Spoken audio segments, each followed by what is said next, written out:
The People's Ambassador, come on.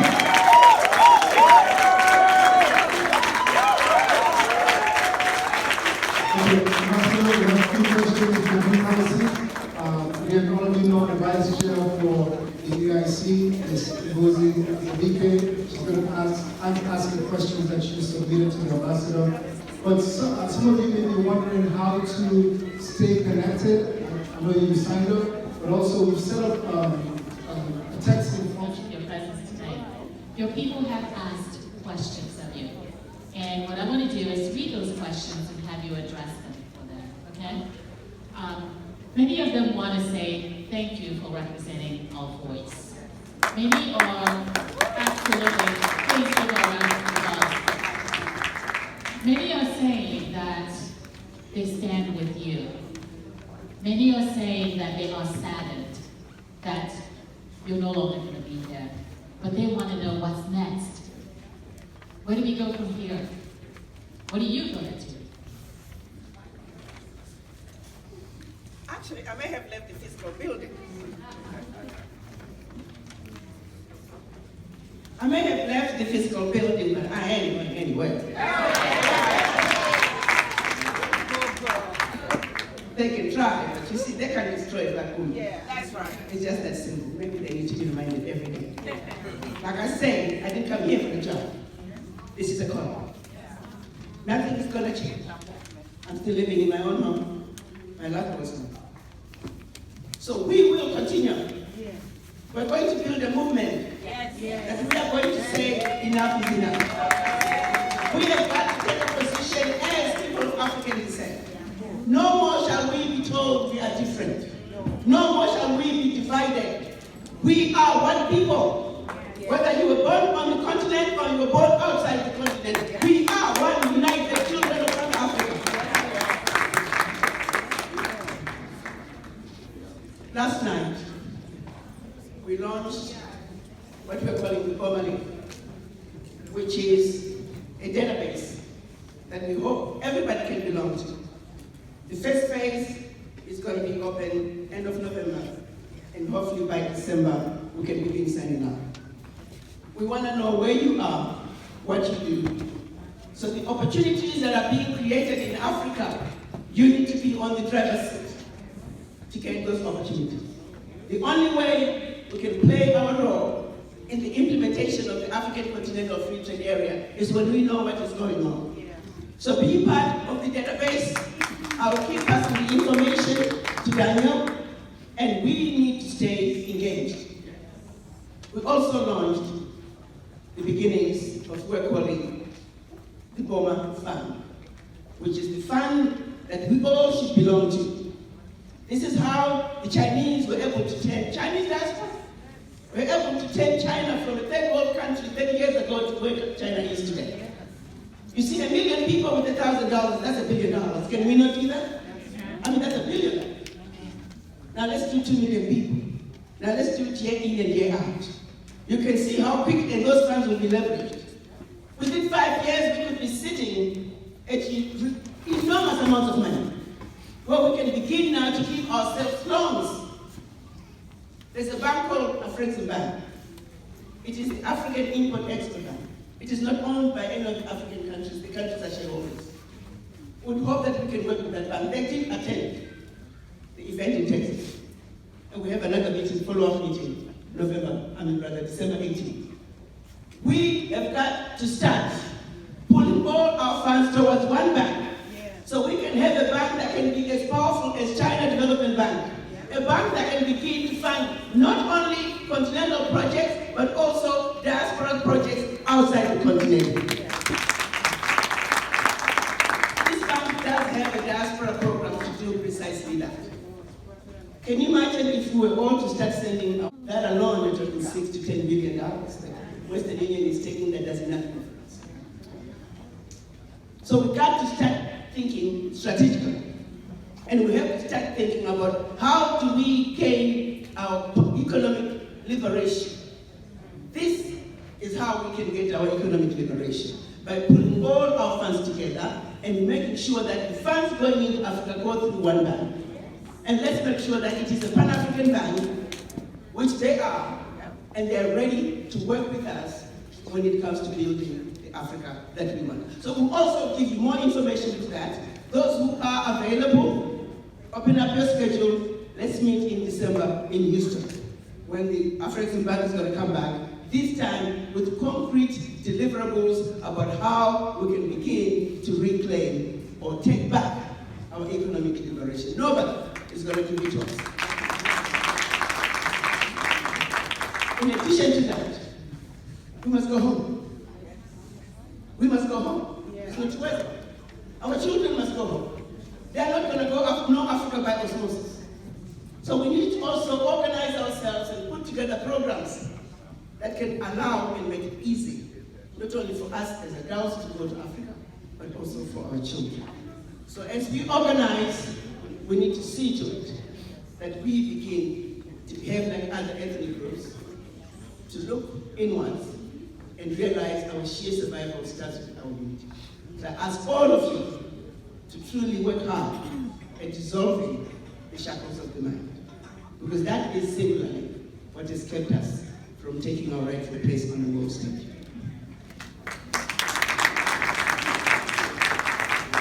There's a question from someone that says, what do you think of Africa 2063? What are your thoughts on that? Agenda 2063 is a roadmap, but I am a very impatient man. It is just a roadmap. I don't see any reason why we can't get it done before 2016. You see, when we start pulling our monies together, the plan is to have 5 regional centers of excellence. These are developmental hubs. Picture this. We're going to be addressing 7 issues: access to water, access to power, education, healthcare, infrastructure, agriculture, and tourism. We organize the healthcare people. They're going to map out the region. How many hospitals do we have? How many do we need? Let's set out to build them. How many doctors do we have? How many do we need? Let's set out to train them. So the healthcare people will have a 20-year plan to say by 20 years from now, we will have trained and built all the healthcare infrastructure that we need. We take the educators. They do the same thing. How many primary schools per country, per region? How many high schools? How many universities do we have? How many do we need? The builders go on to start building. The educators start educating with a 20-year plan. We pick up infrastructure. Road construction, same thing. Let's build roads that make sense. Railway, same thing. Agriculture, let's feed the continent. Hospitality people, where do we need hotels? Where do we need theme parks? Where do we need game parks? In a very organized way, region by region. And all the expertise we need to address all these sectors is right here. All we gotta do is unite. So we're looking at a 20-year plan. So way before Agenda 2063, if we organize ourselves, Africa will be the first world if we all come together.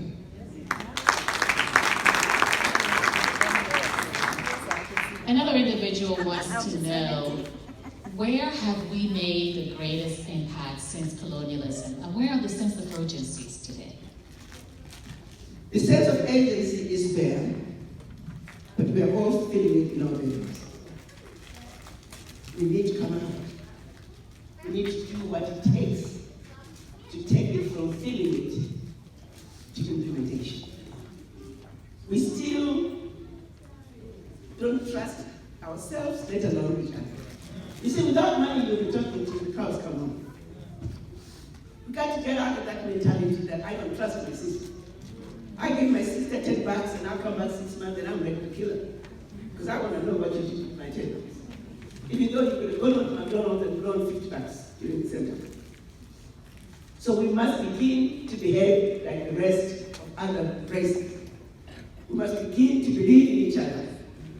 And that's why we're talking about the Bomber League and the Bomber Fund. The Bomber Fund is not a donation. It is an investment in self. It's an investment in your children, grandchildren, and generations to come. It's going to be done in a very painless way. If one was to commit to $1,000 a year in your own fund, that's $83 a month. Can we not do that, guys? We can. We want to start with at least just 1 million people who come into it. And you will be amazed what a difference that would make.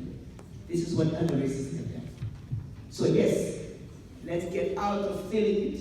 Let's get out of thinking it. Let's go into the action mode.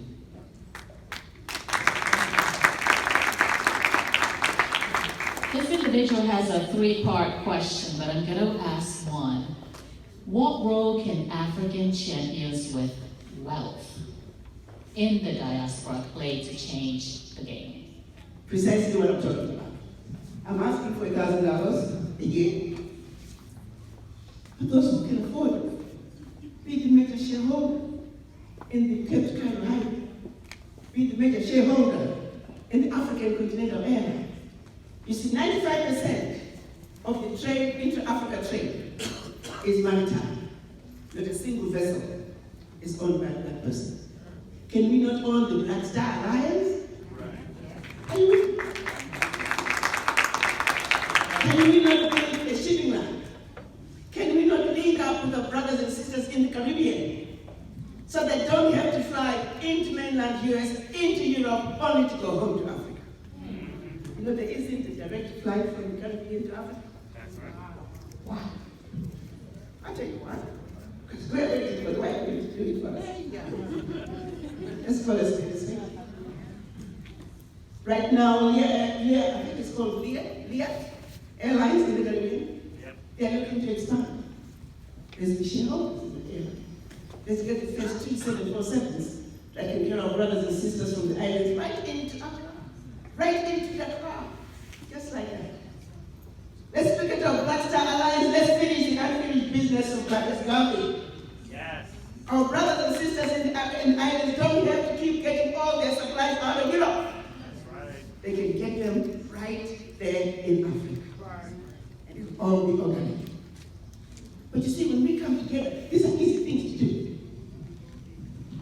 Shareholder, you just be a shareholder. Whatever you can afford, be a shareholder.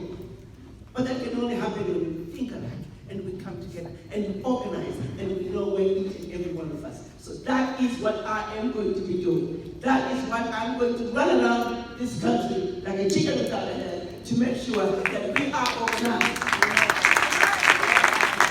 That we can look at our problems realistically.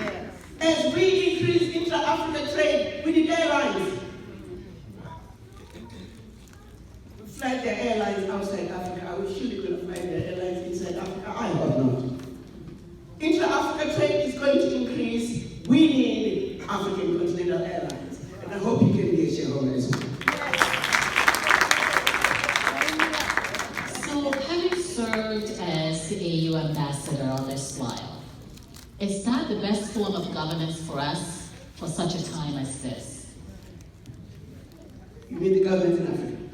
Is that the best organizational structure that Africa needs right now for such a time as this? Well, see, you got to understand, I believe in the African Union. You see, any entity is as good as the people in it. Yes. All of us are the African Union. Yes. You see, like I said, if His Excellency Musa Faki Mahamat cannot represent us, he needs to step aside. Yes. We need to put a better leader who can represent us. Yes. So when we get involved in what is going on in our union, because remember, this union was put together by our forefathers. Are you really willing to let down Emperor? Are you willing to let down Emperor Haile? Absolutely not. They started this union, and we are going to support it fully, yes. And we're going to play our role, yes, to make sure that this union is functioning, yes, that this union is doing what it must do. And that brings me to another point. We must have parliamentarians around the continent from the diaspora. Governors, mayors, senators from the diaspora. The average diaspora who's trying to go home to run is not making it. Why? Because we are not supporting them.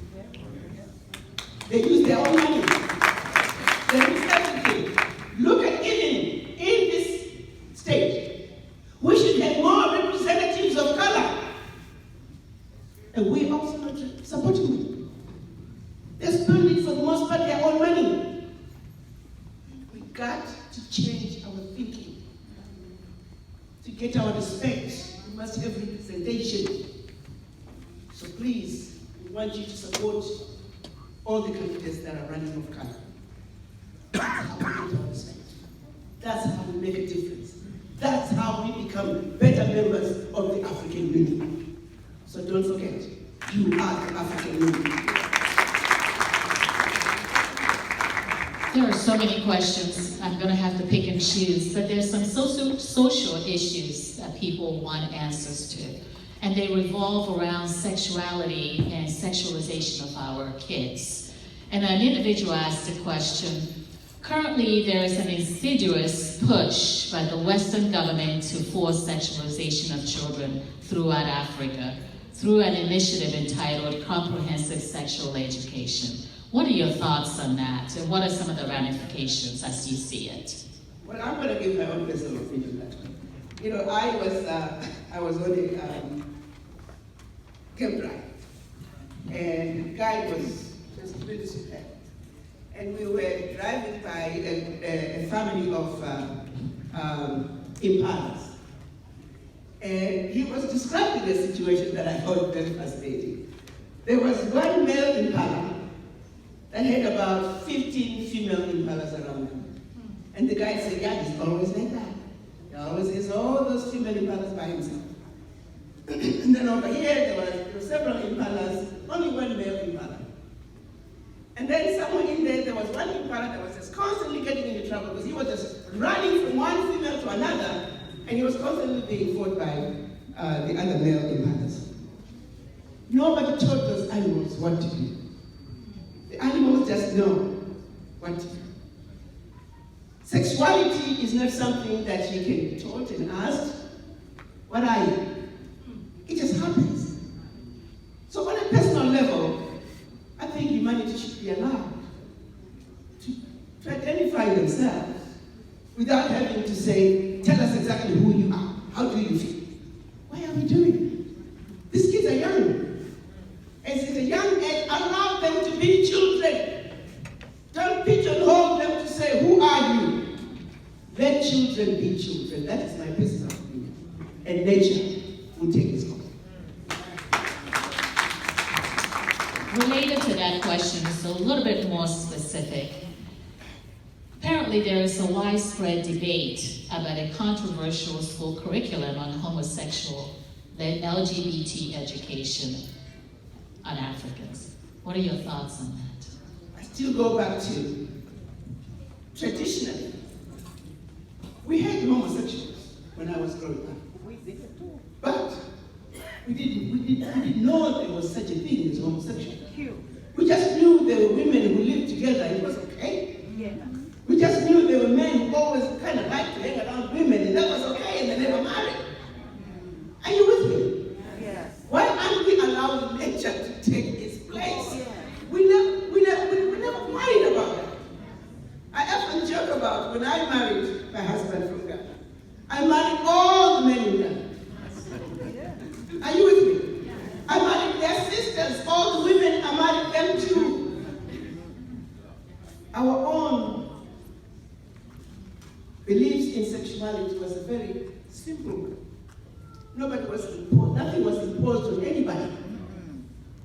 I just feel that we must allow certain things to be. That is what we did in our culture. Those men who looked kind of feminine, they were just kind of feminine and they go on and did their thing. Those women who chose to live together, we used to call them spinsters. They were spinsters and nobody cared. Let things that want to be, let them be. This business of imposing other people's cultures on us, imposing other people's ways of doing things on us, it's got to stop. We got our own cultures. We're tired of adopting other people's ways of doing things, and that's why we are so many countries. I'm going to ask one more question. We've had you guys here long enough today, so we want to release you and let you go. There are people who want to know, are you going to run for public office?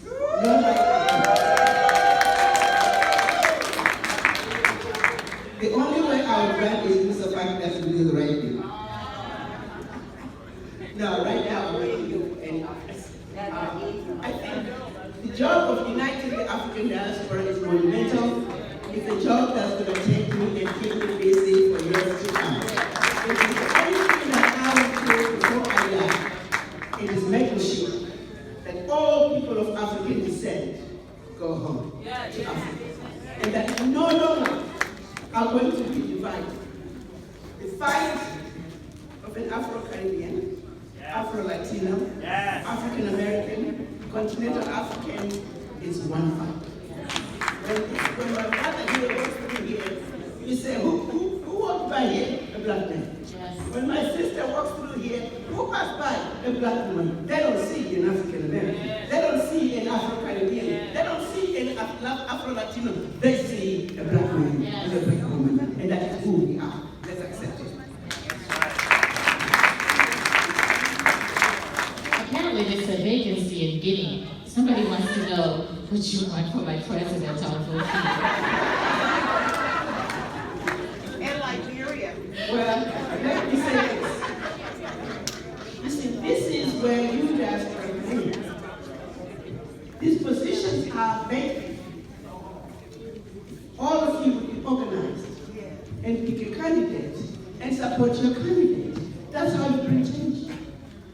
But somehow we expect people to just change from a distance. We want people 10,000 miles away to change so we can change too. No, you want change, you go take it. You go take it. My people, I want to say thank you so much for joining us this afternoon. Please give her a hand of applause.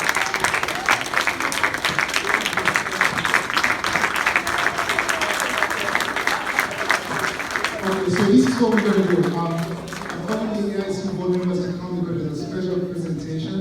And then afterwards, what we're going to do, Ambassador is just going to stand like right here.